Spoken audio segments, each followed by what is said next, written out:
Instagram use ಮಾಡ್ತಾ ಇರೋರಿಗೆಲ್ರಿಗೂ ಕೂಡ ಒಂದು ಶಾಕು. ಇವಾಗ ಇನ್ಸ್ಟಾಗ್ರಾಮಲ್ಲಿ ಡಿಆಕ್ಟಿವೇಟೆಡ್ ಅಕೌಂಟ್ಸ್ ಅಂತ ಹೊಸ ಆಪ್ಷನ್ ಬಂದಿದೆ ಗೈಸ್. ಇವಾಗ ನಿಮ್ಮ ಇನ್ಸ್ಟಾಗ್ರಾಮ್ ಅಕೌಂಟ್ ಓಪನ್ ಮಾಡಿಕೊಂಡು ಫಾಲೋವರ್ಸ್ ಮೇಲೆ ಕ್ಲಿಕ್ನ ಮಾಡಿದ್ರೆ ಅಲ್ಲಿ ಡಿಆಕ್ಟಿವೇಟೆಡ್ ಅಕೌಂಟ್ಸ್ ಅಂತ ಬರ್ತಾ ಇದೆ. ಆ ಡಿಆಕ್ಟಿವೇಟೆಡ್ ಅಕೌಂಟ್ಸಲ್ಲಿ ಯಾರ್ಯಾರ್ದೆಲ್ಲ ಅಲ್ಲಿ ನಿಮಗೆ ಲೀಸ್ಟು ತೋರಿಸ್ತಾ ಇದೆಯೋ ಅವರ ಒಂದು ಲೀಸ್ಟಿಂದನೇ ನಿಮಗೆ ನಿಮ್ಮ ಒಂದು ಇನ್ಸ್ಟಾಗ್ರಾಮ್ ಅಕೌಂಟು ಗ್ರೋ ಆಗ್ತಾರಲ್ಲ. ಯಾಕೆಂತಂದರೆ ಅವರೆಲ್ಲ ಇನ್ಸ್ಟಾಗ್ರಾಮ್ ಅಕೌಂಟ್ನ ಕ್ರಿಯೇಟ್ ಮಾಡಿ ಇವಾಗ ಡಿಆಕ್ಟಿವೇಟ್ ಮಾಡಿರ್ತಾರೆ, ಅಂತಂದರೆ ಡಿಲೀಟ್ ಮಾಡಿರ್ತಾರೆ. ಅದರಿಂದ ಅವರಿಂದ ನಿಮ್ಗೆ ಯಾವುದೇ ಥರ ಎಂಗೇಜ್ಮೆಂಟ್ ಸಿಗದೇ ಇರೋ ಕಾರಣ ಸೊ ನಿಮ್ಮ ಒಂದು ಇನ್ಸ್ಟಾಗ್ರಾಮ್ ಅಕೌಂಟು ಡೌನಲ್ಲಿರುತ್ತೆ. ನೀವು ವೀಡಿಯೋಸ್ ಹಾಕಿದ್ರೂ ಕೂಡ ರೀಚ್ ಆಗ್ತಾರಲ್ಲ. ನಿಮ್ಮ ಒಂದು ಇನ್ಸ್ಟಾಗ್ರಾಮ್ ಅಕೌಂಟು ಗ್ರೋ ಆಗಬೇಕು ಅಂತಂದರೆ ಆ ಡಿಆಕ್ಟಿವೇಟೆಡ್ ಅಕೌಂಟ್ಸ್ನ ಅಲ್ಲೇನಿದೆ ಅದನ್ನು ರಿಮೂವ್ ಮಾಡ್ಕೊಳ್ಳಿ.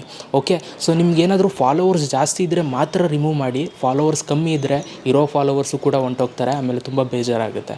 ಓಕೆ, ಫಾಲೋವರ್ಸ್ ಜಾಸ್ತಿ ಇದ್ದರೆ ಬೇಕಾದ್ರೆ ರಿಮೂವ್ ಮಾಡ್ಕೊಂಡ್ರೆ ನಿಮಗೇನು ಅಷ್ಟೇನು ಡಿಫ್ರೆನ್ಸ್ ಅಂತ ಅನಿಸಲ್ಲ. ಓಕೆ, ಸೊ ಹಾಗಾಗಿ ಈ ಒಂದು ಹೊಸ ಆಪ್ಷನ್ ನಿಮಗೂ ಬಂದಿದೆಯಾ ಬಂದಿಲ್ವಾ ಅಂತ ಸೊ ನನ್ನ ಕಮೆಂಟ್ ಬಾಕ್ಸಲ್ಲಿ ಕಮೆಂಟ್ ಮಾಡಿ. ಬೇಗ ಹೋಗಿ ಎಲ್ಲ ಚೆಕ್ ಮಾಡ್ಕೊಳ್ಳಿ, ಖಂಡಿತವಾಗ್ಲೂ ಬಂದಿರುತ್ತೆ. ಇದೇ ಥರ ವೀಡಿಯೋಸ್ಗಳಿಗೆ ಏನು ಮಾಡಬೇಕು ಗೈಸ್, ಖುಷಿಯಿಂದ ಫಾಲೋ ಮಾಡ್ಕೊಳ್ಳಿ. ಇದ್ರ ಬಗ್ಗೆ ಕಂಪ್ಲೀಟಾಗಿ ವೀಡಿಯೋ ಎಕ್ಸ್ಪ್ಲೇನ್ ಮಾಡಿದ್ದೀನಿ ಯೂಟ್ಯೂಬಲ್ಲಿ. ನನ್ನ ಯೂಟ್ಯೂಬ್ ಚಾನಲ್ ತೆಗೆದು ನೋಡಿ, ಇನ್ಸ್ಟಾಗ್ರಾಮ್ ಬಾಯ್ದಲ್ಲಿ ಲಿಂಕ್ ಇರುತ್ತೆ. ಸಿಗೋಣ ನೆಕ್ಸ್ಟ್ ವೀಡಿಯೋದಲ್ಲಿ. Love you all.